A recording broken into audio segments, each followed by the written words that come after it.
अस्सलाम वालेकुम दोस्तों, कैसे हैं आप? ठीक हैं? अच्छा, अभी मैंने ये क्विक वीडियो मैंने आपके लिए बनानी है, आपके साथ कुछ शेयर करना था।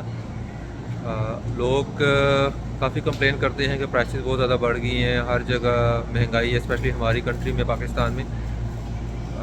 इसका ये नहीं है कि प्राइसेस सिर्फ वहीं पे बढ़ी हैं, हर जगह जो ग्रोसरी की प्राइसेस हैं स्पेशली वो बहुत ज़्यादा बढ़ गई हैं। अब देखें, मैं आपको यहाँ पे अब ये क्विक वीडियो बनाने का मकसद ये था कि मैं आपको दिखाऊं कि प्राइसेस का कितना ज़्यादा यहाँ पे फूड आइटम्स में कितना डिफरेंस हो गया। ये देखें कि जो मेरे पीछे आपको एग्स नज़र आ रहे होंगे, चले मैं आपको दिखाता हूँ यहाँ।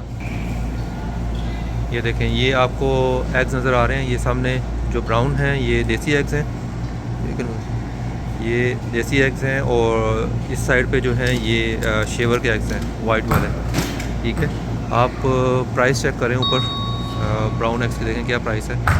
ये 699, यानी $7 के जो हैं ये हमें एग्स पड़ रहे हैं, और इस एक बॉक्स के अंदर 24 एग्स होते हैं, यानी आप कह लें कि 2 दर्जन एग हैं, 24 एग्स। अगर आप ये $7 को कन्वर्ट करें पाकिस्तानी करेंसी में तो ये तकरीबन 1600 रुपये बनते हैं पाकिस्तानी। ठीक है, पाकिस्तानी ये बनेंगे 1600, और अमेरिका के बनते हैं भाई ये $7।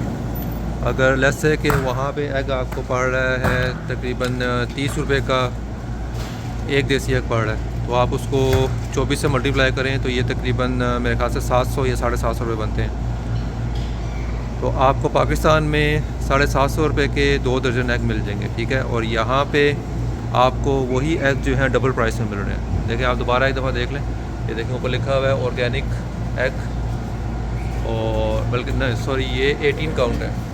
ठीक है, $7 में आपको 18 अंडे मिल रहे हैं, और जो 24 वाले हैं वो और भी महंगे होंगे, वो मेरे ख्याल से वो 9 के $10 के हैं। तो मेन मकसद यानी यही था आपको दिखाने का कि महंगाई यहाँ पे भी है, और हर जगह महंगाई बढ़ रही है, क्योंकि कोविड के बाद जो है सिचुएशन काफ़ी डिफरेंट हो गई है।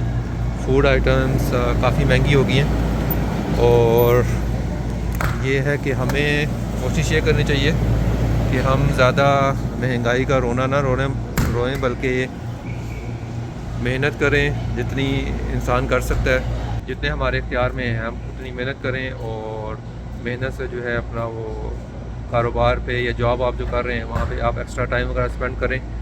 अगर आप जॉब कर रहे हैं तो कोशिश करें कि साइड पे एक साइड बिज़नेस भी स्टार्ट करें। अब जैसे ऊबर है, करीम वगैरह पाकिस्तान में काफ़ी आम है, आप कोशिश करें उसको चलाने की, या कुछ और आप काम कर सकते हैं वो करें, और अपना साइड का जो है ना अपना कोई हिसाब किताब रखें बिज़नेस वगैरह का।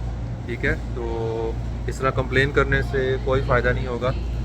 आप मेहनत करेंगे तो इंशाल्लाह अल्लाह ताला उसमें मज़ीद बरकतें वगैरह डालेगा, आपके रिस्क में बरकत डालेगा। ठीक है, तो बस ये एक छोटी सी चीज़ आपको दिखानी थी, आपके साथ कुछ शेयर करना था। इंशाल्लाह दोबारा आपकी खिदमत में हाज़िर होंगे। टेक केयर, अल्लाह हाफ़िज़।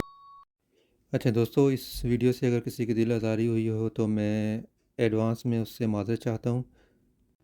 लोग शिकवा करते हैं कि आप ख़ुद तो अमेरिका में बैठे हुए हो, और आपको क्या पता कि हमारे यहाँ के हालात कैसे हैं, कैसी सिचुएशन है, कितनी गुर्बत है, हमें नौकरी नहीं मिल रही, जॉब्स नहीं मिल रही, बिज़नेस का प्रॉब्लम है, और ऊपर से महंगाई भी जो है वो दिन ब दिन बढ़ती जा रही है।